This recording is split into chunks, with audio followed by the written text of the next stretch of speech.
From the studios of Staten Island Community Television, you're watching In the Bleachers, the TV show for the world's most passionate sports fans. Hello, everyone. I'm Jaime Hixson, joined by a special guest over the phone. Yes, I'm always special. The hardest, baddest, sexiest man on cable access TV is yours truly, Hector Bosa. Yes, remember that. I'm always special. Mm-hmm. But I wanted to ask you, because you're good with hockey. Do you believe of the extension that the Devils gave the GM? Yeah, I do, because even in spite of them having a disappointing season, I think that he's putting together a good plan for them, and the plan involves them developing their farm system through the draft. And in spite of what's happened with them, they do have a couple of good players. Of course, Taylor Hall being one of them, and also the kid that they drafted last year, or 2 years ago, I should say, is another. So those are two good building blocks for them to have. I'm just a little concerned about their goaltending.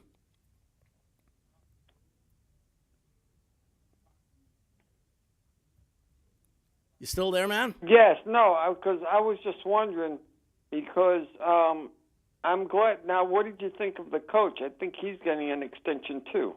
Yeah, he's getting one as well. I honestly don't have a problem with it.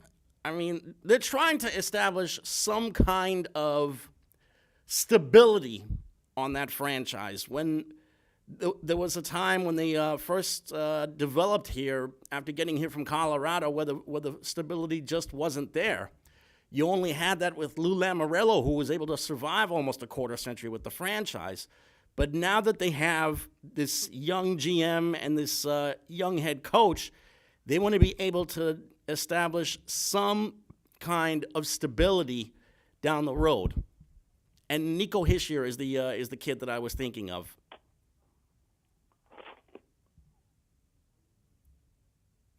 It's a good thing that you mentioned hockey, because their season just ended 2 days ago.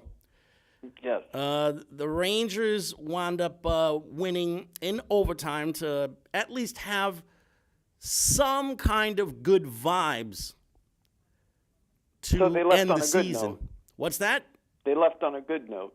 Yeah, they left with some good vibes to end the regular season. The Islanders, of course, are going to be starting their second season in Pittsburgh against the Penguins Wednesday night. And let me tell you, after all that happened last summer with them losing John Tavares to the Maple Leafs, it was good to see the franchise still be able to rebound the way they did. And it was with a cast of characters. In the past, it was always Tavares himself, and then after that, it would maybe be one of the other guys that's now up in Buffalo, Kyle Okposo, I'm thinking of. But now, the Islanders are going to challenge for a cup with a cast of characters that only Islander fans are familiar with. I mean, there's Matthew Barzal, who was the Rookie of the Year. There was also Thomas Hickey as well. Anders Lee had a terrific season. Brock Nelson had a terrific season. Casey Cizikas had a really good season. Barzal, of course, was the setup guy. Josh Bailey had quietly had a very, very good season. But on the Islanders, Matthew Barzal is the guy to look at as their best player. Do you see a Cinderella team coming out of there, out of the playoffs? If there's one team that might be able to make it out of there,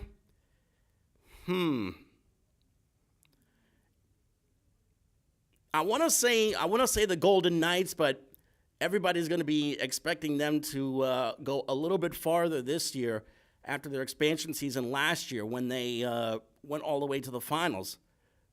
But my guess, I would have to say Colorado. Colorado's got a lot of depth, and their goaltending is also very good. So I would look for the Avalanche out of the Western Conference to be maybe that one Cinderella that's going to be able to surprise some people. In the East, that would have to be maybe the Carolina Hurricanes. Now, who's playing who in the playoffs right now? Well, what's the setup? Well, we mentioned the Islanders. They have the Penguins in the first round. The Hurricanes are going to take on the defending champion Washington Capitals in the first round. And Tampa, which won the President's Trophy for having the most points scored this season, Tampa's got Columbus, and Boston is going to be playing Toronto, and that's going to be probably the most bitter matchup of that first round, seeing those two original six teams going at it in a first-round matchup. That's in the Eastern Conference. The Western Conference has Calgary. They had the most points in the West, so they've got the number one seed for the Western Conference playoffs. Calgary has Colorado, which is my pick to be the Cinderella story this year. There's also Nashville taking on Dallas. Winnipeg has St. Louis, and San Jose is going to be taking on the Vegas Golden Knights. Well, I hear that the Panthers hire a new head coach. Yeah, it's the former Buffalo head coach. Did you see that one of the hockey players knocking out a referee? Yeah, and that was by accident. Yeah, that was because he accidentally had his jersey covering his face, so he didn't really know who he was throwing punches at. So do you think they'll suspend him harder now? Eventually, he's going to get a suspension, accident or not. I would see him maybe getting 10 games at the start of next season, or if his team made the play. Well, let's see. If I'm not mistaken,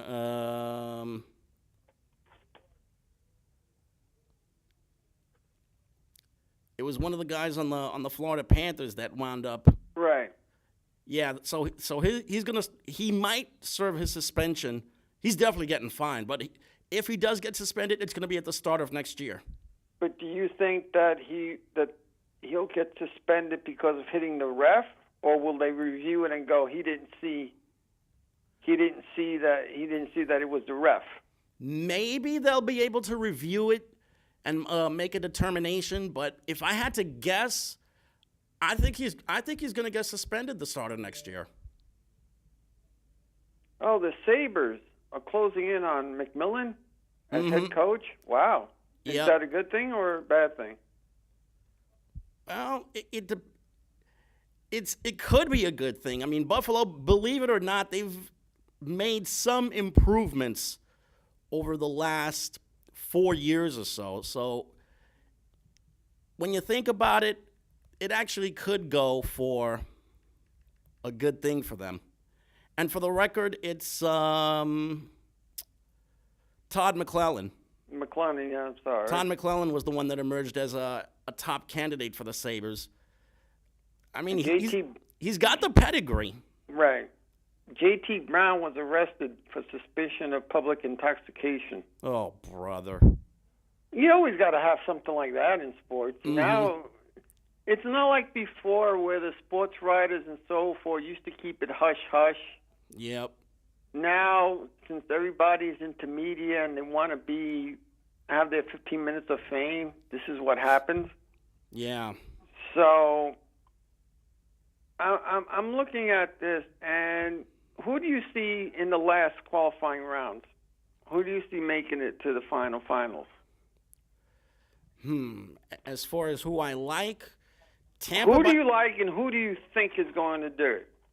Well, logically, to be quite honest with you, I think the Penguins will make quick work of the Islanders. I think it'll be a 5 or 6 game series for them. And I also like the Washington Capitals to get past Carolina. I also like Tampa, and I like Toronto to come out of the Eastern Conference. As far as the West, I like Colorado. I think Colorado's going to pull off that first-round upset and beat Calgary, to be honest with you. And I think the Golden Knights also come out of that first round. I like Nashville. And I also like the Winnipeg Jets to come out of that first round. As far as who makes the finals, it's going to be either Washington or Pittsburgh that's going to come out of the East. I think Pittsburgh has a little bit more depth on their lines than Tampa does, and that's really saying a lot considering that Tampa has Steven Stamkos and so many other guys. But it's hard to go against Sidney Crosby and Evgeny Malkin, two guys who have been through so many playoff matchups that they know exactly what to do. So I think Pittsburgh comes out of the East. As far as who wins the West, it's tough. Dare I say the Colorado Avalanche comes out of the Western Conference? Really? Yeah, I think Colorado comes out of that West. Well, you're being very daring. Yeah. But switching modes on you, what do you think of the NCAA tournament? So far, the tournament has been a very, very well-played tournament. We've had some really good matchups. A lot of the higher seeds have been able to get pretty far. The championship is going to be really, really interesting. You've got Virginia, a number 1 seed, and Texas Tech, a 5 seed. No one suspected Texas Tech to come out of the Midwest region the way they did, especially considering that they were pretty soft on the front line in years past.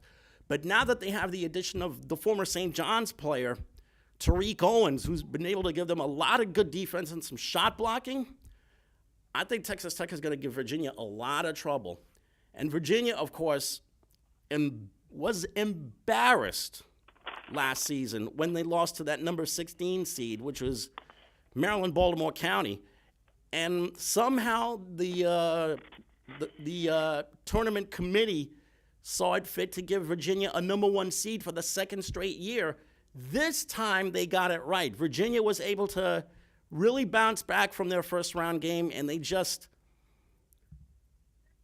coasted right on through. The quarterfinal game was probably one of the best games in the tournament so far, and that was when Virginia got a last-second basket in regulation to send it to overtime.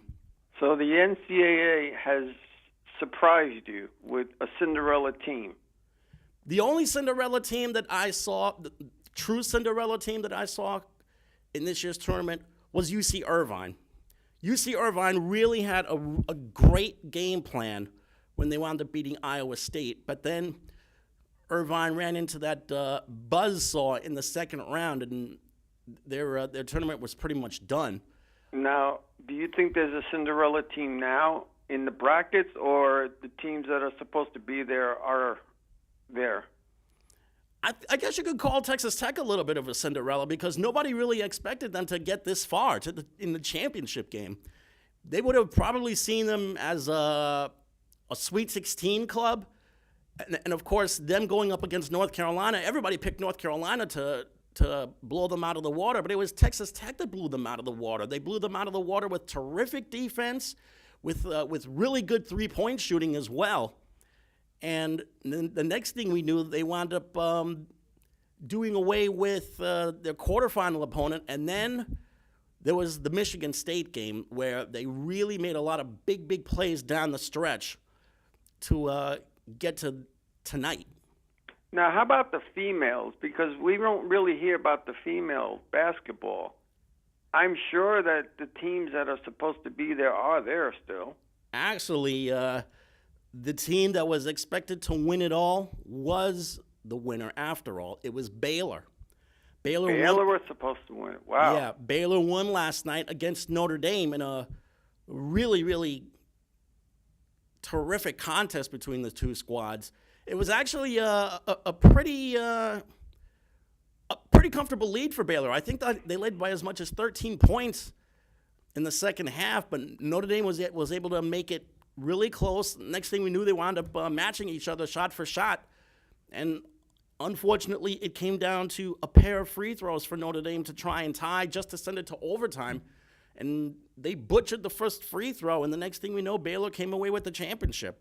Wasn't UConn favored at some point? UConn was favored. They were a number 2 seed, and as it turns out, they wound up making it to the Final Four, but they wound up losing to Notre Dame in the semifinals.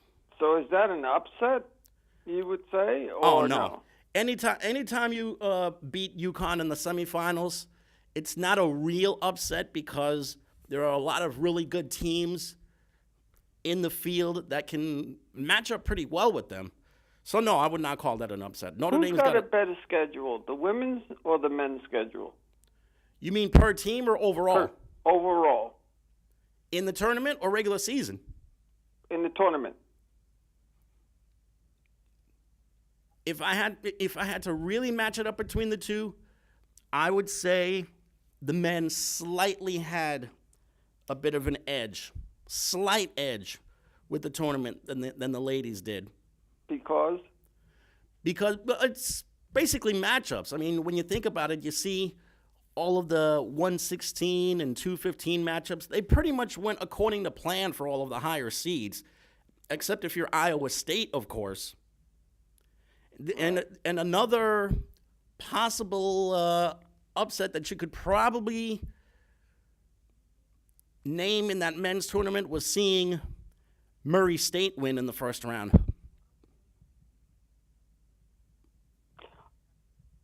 Yeah, and I was wondering, too, because you said they had a slight edge. Did they get big coverage?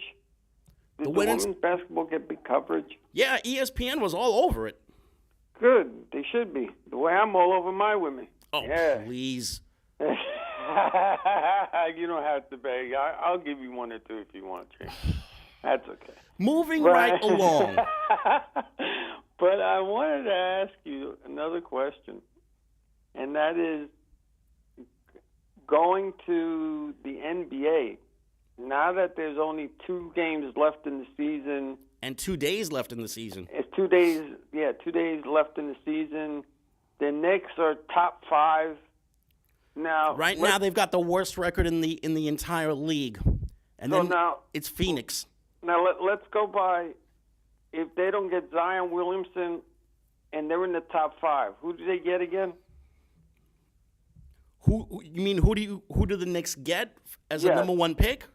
Yeah, if they're number 5. Just go down the list.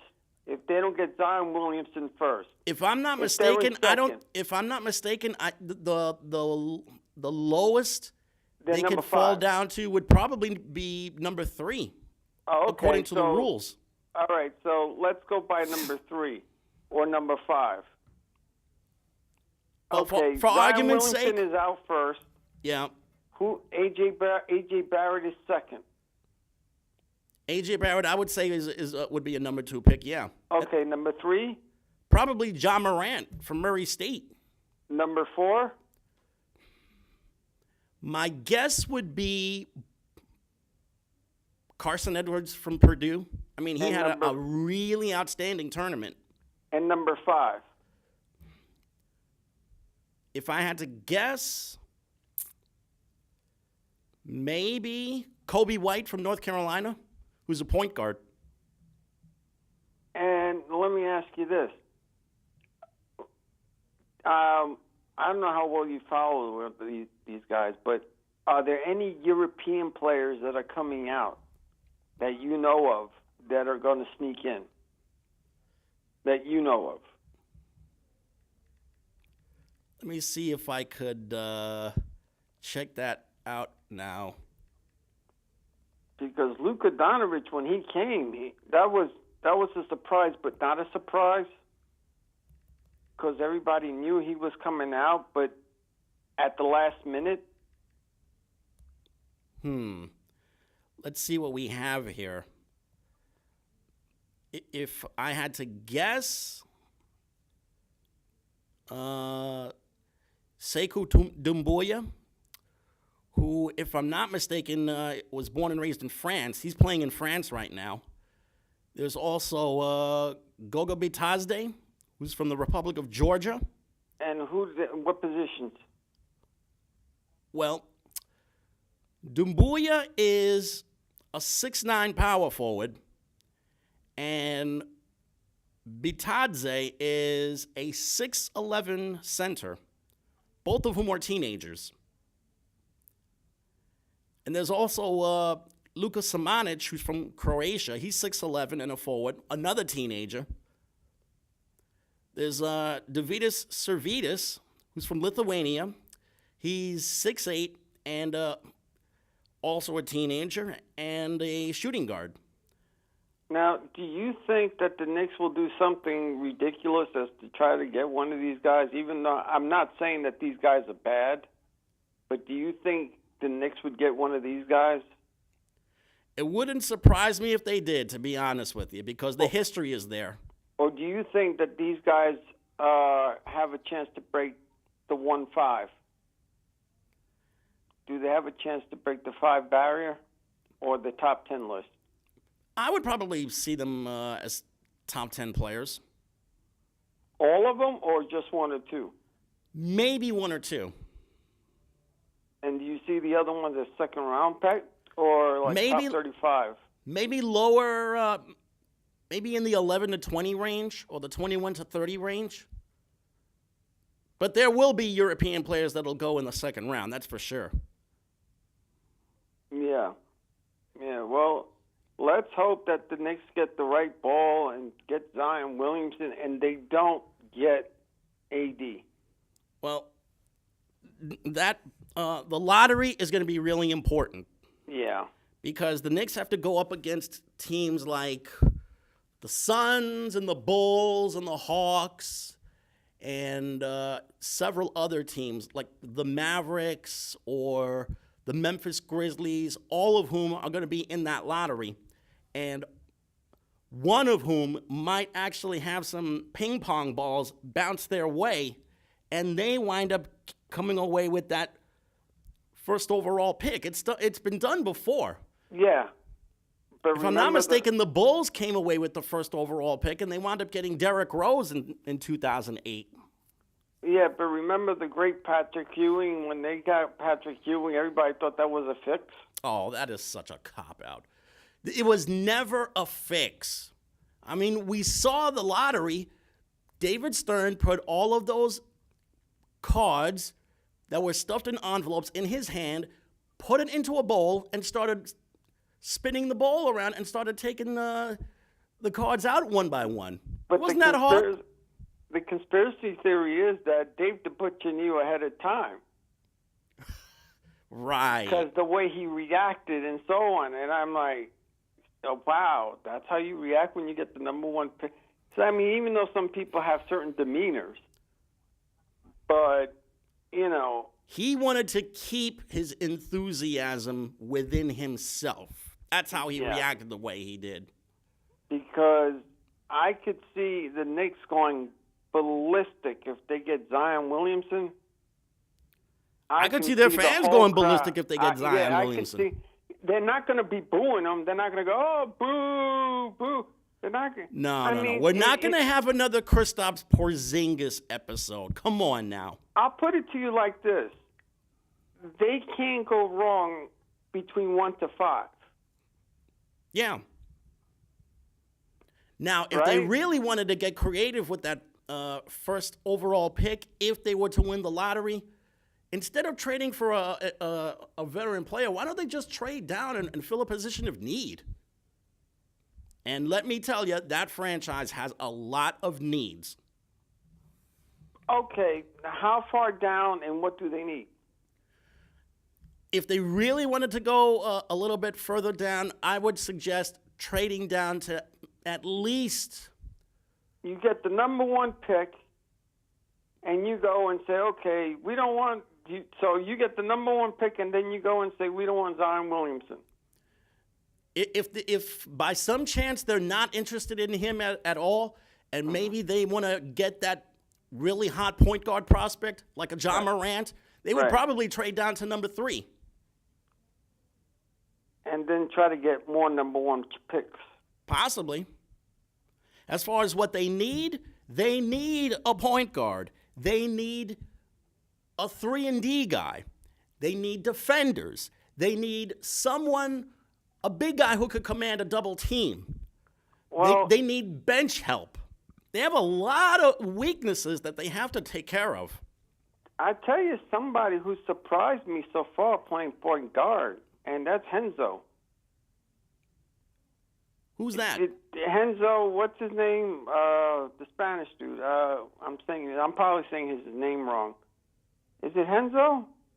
I have no idea who you're talking about. Oh, the guy, the Spanish guy that has the short black hair. He normally plays forward, but because the guards have been out, he's been playing guard, and he has had 2 20-point games.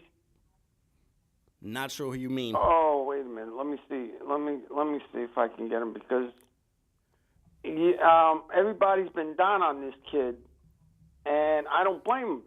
But I wonder if he brought himself a new position. Henzo making a real case to stay with Knicks.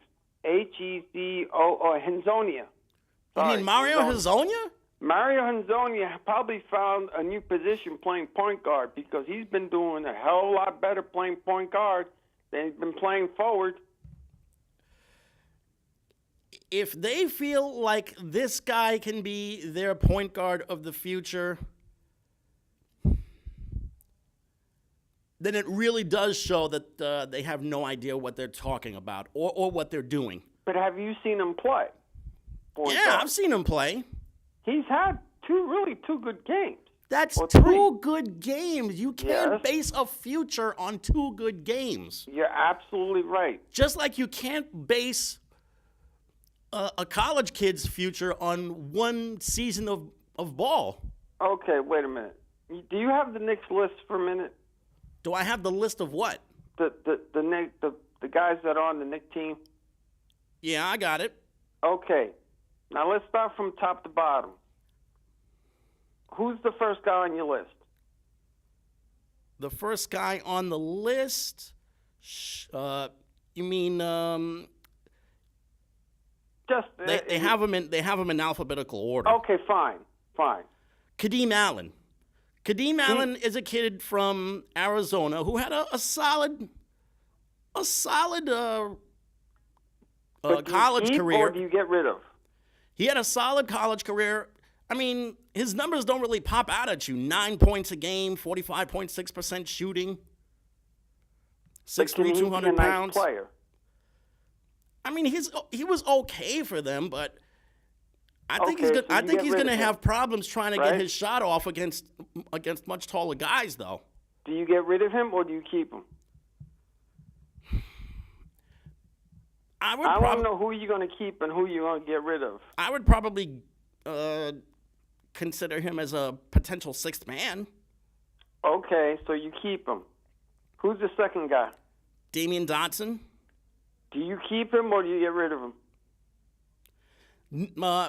If I'm not mistaken, I think he is. He's got 1 more year on his contract. He's got 1 more year on his contract. But if you had to keep him or get rid of him, do you keep him or get rid of him?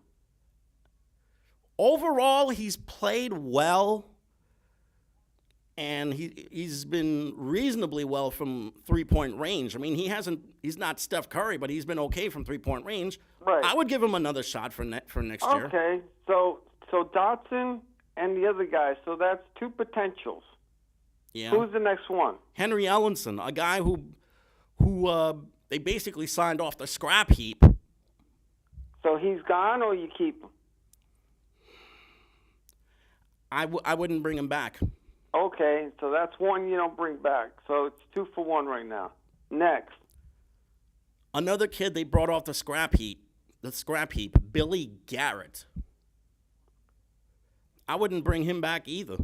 2 for 2. Next. Mario Hezonja. The best he could do was 9 points a game for them this season. I wouldn't bring him forward. as a power forward. 9 points and a whopping 4.1 rebounds a game. And 4.1 rebounds a game by a guy who's 6'8". Now, he may, like I said, he may have found himself a new position, which is point guard. Because he's been playing better point guard, even though it's only 2 games. But if you just see the 2 games, it seems like he's more comfortable. I wouldn't bring him back, man. Playing power forward. I just would not bring him back. I wouldn't bring him back. I mean, ever since he's been drafted, he's been nothing but a major disappointment for that squad. Because I'm and in the reading NBA. that he has a case to come back. Oh. But so that's 2 for 3. I would not do it. I wouldn't do it. So that's 2 for 3. Who's next? Isaiah Hicks. Isaiah Hicks. I would keep him. It's hard to judge a guy who averaged just 1 point a game this season. Again, that leads me to the little things that he does. That leads me to believe that he's going to be discarded because there are a lot of DNPs next to his name. So it's 2 for 4. So you're only keeping 2 guys already out of the 6. Yeah. Then after that, you got another guy that they brought off the scrap heap, John Jenkins, a guy who shot 35% from the field this season. I wouldn't bring him back either. Okay, that's 7. Go ahead. Then you got DeAndre Jordan. DeAndre Jordan is going to be really interesting because we all know his reputation as a player. Great defensive player, great shot blocker, great rebounder. Gets a lot of buckets off of slam dunks and putbacks. Now remember this too. He also has taught Mitchell Robertson, and he's also owed a couple of big bucks because he's past the franchise. I mean, he's up there. He's in the veterans range. Now he's only signed for this year, though. Do you keep him because you may be able to get KD since they are friends? Yeah, well, good luck with that one. So it's going to take more than just DeAndre Jordan. Or do you get rid of him? I did say that they needed a big man, and DeAndre Jordan is probably the only thing resembling a big man out there right now, so I would have to keep him. So that's 3 out of 8. Okay, go ahead. Then there's Kevin Knox, who's the number 1 pick this year. I mean, he was not bad. Rid of him. Not bad, but he's got to do better. If he can't do better than 37% shooting from the field, then you have to get rid of the kid. He's 19 years old. He's just learning the game. Some people he may be 19 years old, but he's got a lot of mechanical flaws that he has to fix on his jumper. You can't win games with a 37% shooter. You just don't do it. Okay. So do you keep him or get rid of him? You have to keep him. You have to justify whether he's going to be a contributor for them or not. 9 out of 4 or 4 out of 9. Okay, go ahead. There's also Luke Cornett. Luke Cornett is a guy who, again, not eye-popping numbers.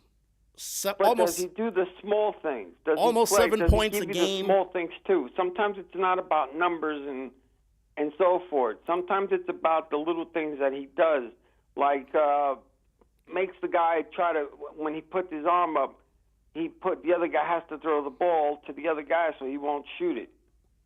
It makes it more difficult. It's the small things sometimes that the stats don't cover. Well, here's one thing that definitely gets covered. A 7'1" center whose job is to get as many 50-50 balls and point-blank shots as possible could only make 38.5% of his shots. Do you keep him or do you get rid of him? I'd have to get rid of him. So now it's 4 out of 10. Yeah. Okay. Who's next? Emmanuel Mudiay. You see, he's got to go. You notice how I'm agreeing with you so far. Yeah, but at the same time, it's also a matter of which are the best players to try and bring back next year. And after a 16-win season, I would probably make more changes to this roster now than, say, 5 years ago. Well, no, go ahead. Go down the line for a minute because I want to see something. Go down the line. Emmanuel Mudiay. They say that I was reading that he may not come back next year. He played himself out.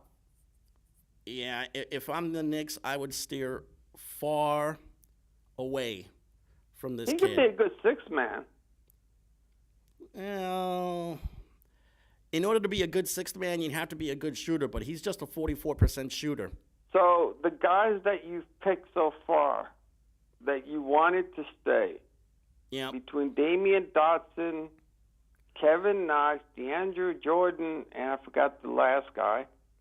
You're saying Kadeem Allen, Damian Dotson, DeAndre Jordan, Kevin Knox. Yes, those 4 and 10 so far, and the rest of the guys. Yeah. So that's 6. All right, so you wouldn't keep him? No, I would not. Okay. I'll agree with you on that. Go ahead. Who's next? Frank Ntilikina. He of the lifetime 6-point-per-game scoring average and 33.7% shooting from the field. I mean, I can get that they need a defensive stopper, but at the same time, shouldn't said player also try and contribute a few points here and there? Yes, but haven't you noticed that there are defensive specialists and offensive specialists as well when you're on a basketball team, any type of... Haven't you noticed that on any team that you're in, no matter what you're in, there's always some type of defensive specialist or offensive specialist? Yep, and haven't you also noticed that this kid has had a few DNPs next to his name this season? Yeah, he's got a groin injury and so forth. So, but do you keep him or do you get rid of him? Because a couple of teams want him. Orlando wants him. He's 50-50 with me. I mean, his personally, offensive I game is a pain in the neck to watch. 2 years, and the best he could do is 35% from the field. I'll give him one more year to try and prove himself. 5 out of 11. Okay, we're doing good so far. Go ahead. Mitchell Robinson is probably the only player that I would consider watching 24/7. This kid can play. There's no doubt. That's the man right there. He's got to come back next year. They actually did something right when they drafted this kid. Yeah. Dennis Smith Jr. 12 out of wait a minute. So now a guy that a lot of fans wanted to have drafted instead of Frank Ntilikina.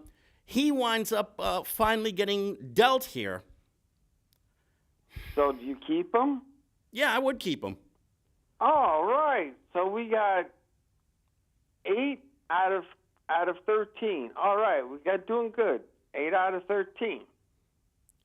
Then there's Lance Thomas, a guy whose skill set has gotten progressively worse in the last 3 years. He's got to go.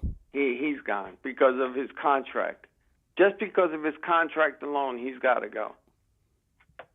I like Lance Thomas. Mm-hmm. I like him. Yeah. Because he's a good defensive ball guy, too. But, no, he's got to go because of his contract. If they want to bring him back later on, depending upon who's on the team next year, then I would see him. But go ahead. So that's, I said 14 out of 7. Yep. Then there's Alonzo Trier, who actually not only was completely bypassed in the draft last year, the Knicks actually had the sense to sign this kid. Right. And guess what? His numbers weren't great. Almost 11 points a game, almost 45% shooting from the field, but almost 40% shooting from three-point range and 80% from the foul line. This kid is someone with a lot of potential. And he showed you something in the games, even though he played badly in some, but he showed you that he had that grit and that determination. Mm-hmm. So you have 8 out of 15. And then finally there's Noah Vonleh, who actually put up better numbers with the Knicks than with his other teams combined. Do you keep him? I'd keep him. The kid's a hustler. Let's put it that way. He's a hustler. 8 points, almost 8 rebounds a game, 47% from the field. Right. I'll throw him a bone. Oh, okay. So I said, so it's 15 out of 9, right? Mm-hmm. Okay, so let me ask you this. With the 9 players that you would keep, let's say out of miracles of miracles, this happens. With KD coming and Kyrie Irving coming, right? That's a And big if. If that's a big if. I'm saying it's a big if, okay? With the team that you have now and with those 2 people coming, you don't think that would be a better basketball team? And you don't think they would make the playoffs with these guys? With KD and Irving. Kyrie Irving on the same roster? To be honest with you, I think you'd have another Lakers situation.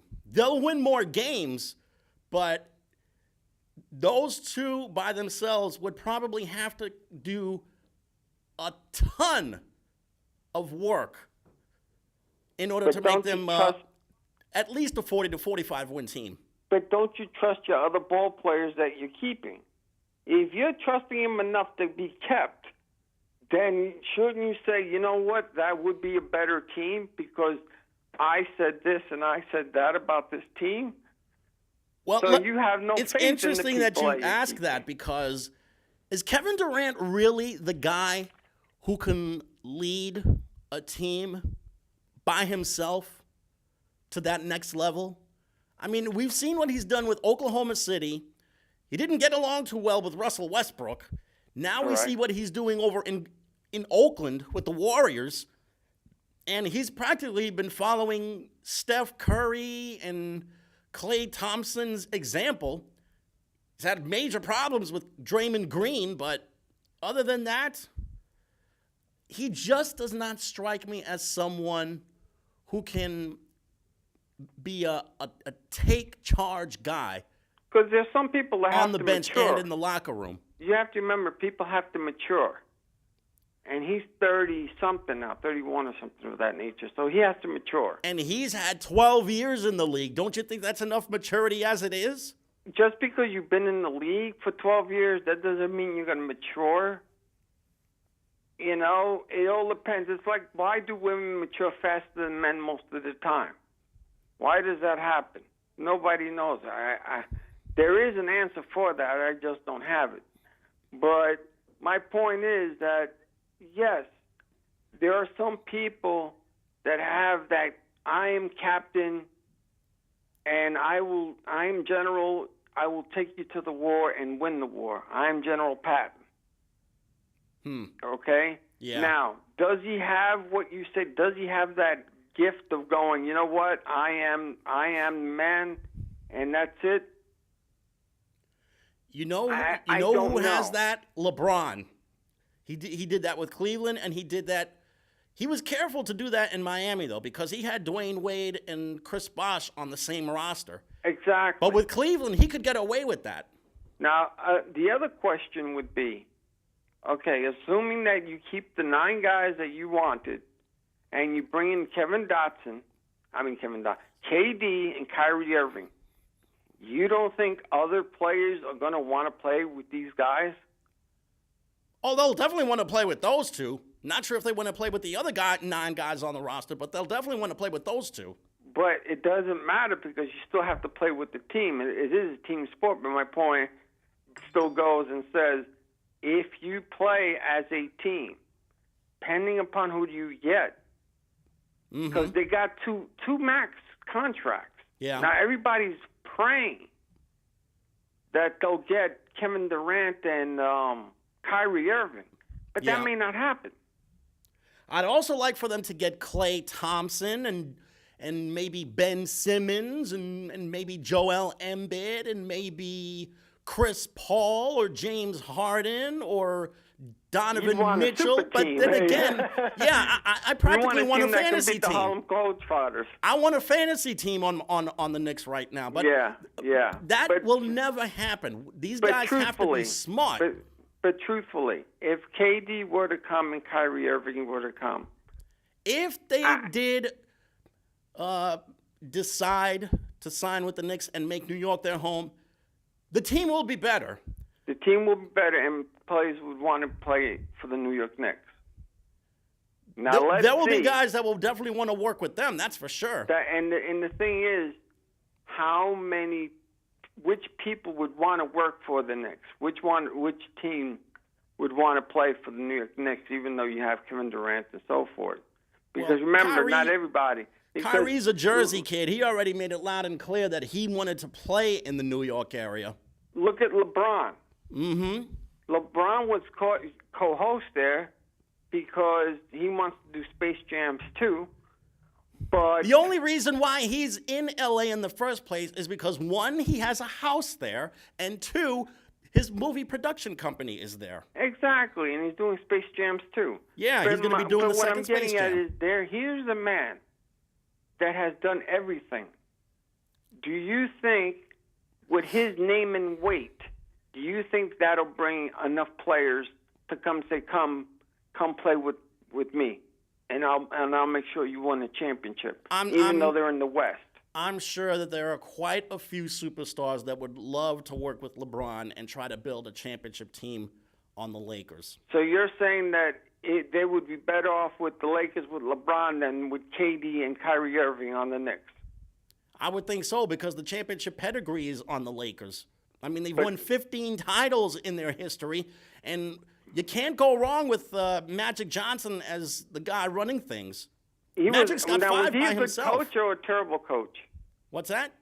When he was the coach of the Lakers, was he a good coach or a bad coach?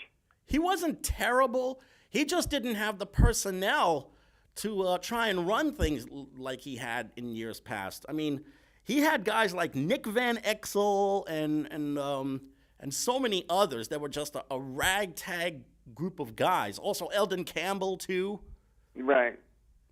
Because I tell you, this is... Now, who do you pick as a Cinderella team? I'm hearing for Cinderella team for the playoffs that the Brooklyn Nets, the Oklahoma City Thunder, and the Clippers. The Clippers I can see, because the Clippers are probably the best collection of no-name players that have been discarded from other teams that I've seen. I mean, look at who the Clippers have as opposed to the Blake Griffin years. I mean, in years past, they had Blake Griffin and Chris Paul and DeAndre Jordan. Now who do they have? Lou Williams, Montrezl Harrell, who's a really good defensive player and has a pretty decent low post game. Right. Also, they've got one of the best coaches in the game, Doc Rivers, who's already won a championship. You can't go wrong with picking the Clippers. To Los Angeles. You know, there were some guys who thought that LeBron should have picked the Clippers to sign with instead of the Lakers. In fact, some of the teams that the critics thought he should have hooked up with were either the Brooklyn Nets, or back to the Heat, or back to the Cavaliers, or the Clippers, or the Sixers. Who would he have had with the Heat? Hassan Whiteside, Dwayne Wade for another year. All right, you got me on that. Yeah, and Wade probably would have played a little longer too. Mm-hmm. But with the Sixers, I think LeBron wants to be the man. You know, LeBron is the man. I hate to tell you this, man. No, but if LeBron is the man. He's got 3 rings to prove it. But if he was going to be on the Sixers, you have a couple of alpha males there. All I can say is if you put LeBron on the Sixers with Ben Simmons and Joel Embiid, they win the Eastern Conference at least. You know, you just got to watch out that you can't put too many alpha males on one team, because if you start putting too many alpha males, it's just going to butt heads. That's also why Kevin Durant and Draymond Green were said to have major problems with each other. Exactly. In fact, Kevin Durant isn't the only guy to have problems with Draymond Green. Even Steve Kerr has had his fair share of trouble with Draymond Green. Notice when he was on the sidelines during a game, Right. and he was caught mouthing off the words, "I'm so sick and tired of Draymond Green and all of his BS." Yeah. So I wanted to ask you, now that if the playoffs were to end, the playoffs end in 2 days, right? Mm-hmm. Are the people already set to play whomever? They got the brackets up? Almost, because there's still the matter of who's going to take that 6, 7, last. and 8 are still open. It's still a matter of who's going to take that last spot in Detroit. The other 7 spots are already set. Okay, let's hear them. Milwaukee, Toronto, Philadelphia, Boston, Indiana, Brooklyn, and Orlando have made the playoffs out of the East. The last spot is down to either Detroit, Charlotte, or Miami. And 1 game separates all 3 of those teams. The Western Conference is already set. Golden State, they have home court for the Western Conference playoffs. Then there's Denver. Then there's Houston. Then Portland. Then Utah. Then Oklahoma City. Then San Antonio. And then the Los Angeles Clippers. The Spurs and Clippers are tied for the last 2 spots in the West, which means they're trying to avoid having to play Golden State in the first round. So who plays who now? So at this rate, it would be the Warriors against the Clippers. The Nuggets would. Who wins? I actually think that the Clippers can give them a really tough time. I think Golden State wins that in 6 games. Wow, okay. And also, I think Denver's going to beat San Antonio in 6 games as well. Right. Houston versus Oklahoma City is going to be much more tough than people give it credit for.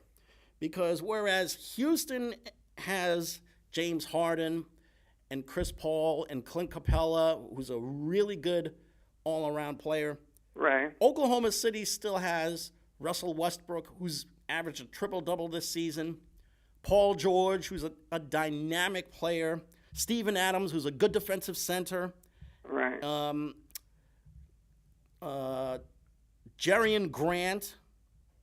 Jelani Grant, I should say, who's a very underrated big man. But do you underrate the Houston Rockets defense?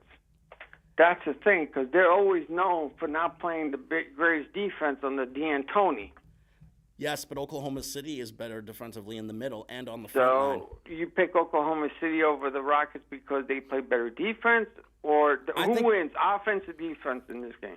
In this case, I think Houston has enough offensively to try and take it to maybe a 7-game series. I think Oklahoma City is going to really push them. Okay, so I next. like Houston in 7 games. Next. Portland versus Utah, another outstanding matchup. Love this matchup, seeing Damian Lillard going up against Donovan Mitchell, the kid they called a spider. Utah has got so many solid players aside from Spider Mitchell. Grayson Allen, who's a good shooting rookie. Jay Crowder, who's a real hustler on the front line. Derek Favors, the ex-net, who's become a good all-around player. Rudy Gobert, who's a good defensive center. Kyle Korver, who they acquired in a trade, a really, really big trade from Cleveland. Georges Niang, who's a very underrated defensive player. Ricky Rubio, who's finally gotten himself healthy. Finally got his groove back on. And finally got his groove back on. Fabo Cephalosha, who's another good defensive player. Utah has a lot more than people want to give them credit for. So next week, I'm going to ask you about the brackets because we're going to go. Now, for the East, right quick, because I wanted to ask you a baseball question. Right now, it would be Milwaukee against Detroit. Who wins? If Milwaukee had Malcolm Brogdon at 100% health, they turn this into a 4-game sweep. But this time, I think Detroit probably gives them a game. So I'd say Milwaukee in 5. Okay. Toronto against Orlando. Really interesting matchup right there. You got a Toronto squad that's got Kawhi Leonard and the point guard Kyle Lowry, and so many other great role players against an Orlando squad who's got one of the best young shooters in the game, Aaron Gordon. And Orlando has really grown by leaps and bounds over the last year. Still like Toronto in this one. Okay. In 5 games, I say. Right. Then there's what I like to call the Turnpike Series, Philly versus Brooklyn. Joel Embiid and Ben Simmons and J.J. Redick and also so many other guys. Lose. Yeah, they're just so deadly The Sixers with that will trio. lose against the. Imagine if the Sixers lost against the. That would Nets. be Would probably that be the a big biggest surprise? upset of the playoffs this year. And it would probably be the biggest upset in sports this year alone. But Philadelphia's got way too much for the Brooklyn Nets. That's why I like the Sixers in 5. Okay. And Boston against Indiana. Right.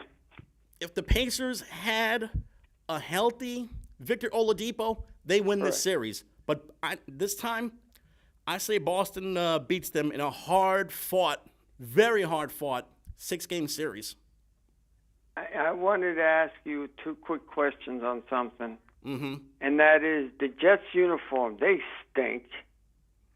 And I saw them. also, I don't really think they're that bad, to be honest with they you. were terrible to me. I'd rather stick with the old Jets uniform and be done with it. They just want to make money and be done with it. Oh, well. But the other thing was, now that the Yankees seem, with all these problems that they're having now, do you think that the Yankees should have went after Bryce Harper or Manny Machado? They had a little interest in Bryce Harper, yeah, but they were not going to offer a contract to Manny Machado. No, they had no interest in him. So to answer both of your questions, no. Oh, wow. Okay, because I'm thinking, because the Mets are doing better, because they're trying to compare them now, but it's too early in the season, but a win is a win. Yeah. And they're doing well. As soon as it gets warm, the pitchers start being able to grip the ball better. And as soon as all of the 11 guys on the injured list get healthy, they're going to have a full squad again. The only one that I worry about, though, the only player that I worry about, though, is Luis Severino, because he had to be sent. Yeah, he had to be sent back home to New York to try and get an exam on his shoulder because MIR. Yeah, he had to get an MRI on his shoulder. Yeah, he said MRI. that he didn't feel right. Exactly. But and the other 2 pitchers are still out there. Yeah, Dallas Keuchel is still without a job, and so is Craig Kimbrell. I did hear that the Mets did show a little interest in Dallas Keuchel. If they were to get him, that would be something. That would be something. He would give instant credibility to that pitching staff. It would be Exactly. him, it would be DeGrom, it would be Syndergaard, and it would be Zach Wheeler. That would be a deadly quartet to go up against. Yes. And I'll tell you, agree. that entire National League East is going to be very, very difficult for all of those teams to try and win. And speaking of the Yankees, they're playing the Astros right now, and I just saw that Luke Voit got an RBI single, so it's 1-0 Yankees in the 3rd inning. Good for him. Next week we'll talk about WrestleMania and what really happened and so forth. Mm-hmm. The only thing I didn't like was that SmackDown and Raw are combining the Women's Championship. I think that's ridiculous. It's If anything, they should combine the 2 brands, SmackDown They and Raw. They should combine them. They should have 2 separate entities and be done with it. And NXT was the better one out of them all. ROH and New Japan came, and they kicked ass. Those guys kicked ass and did very well. But Jamie, at 7:59, I must bid you adieu. Farewell, my friend, and I'll see you again. Thank you, Hector. Please get better. And thanks to all the other people for helping us out, like Kenny Graham on the other side of the glass. And thanks to you guys for watching at home. So for everyone here, I'm Jamie. I'm Hector. Enjoy the national championship tonight. Good night. Good night.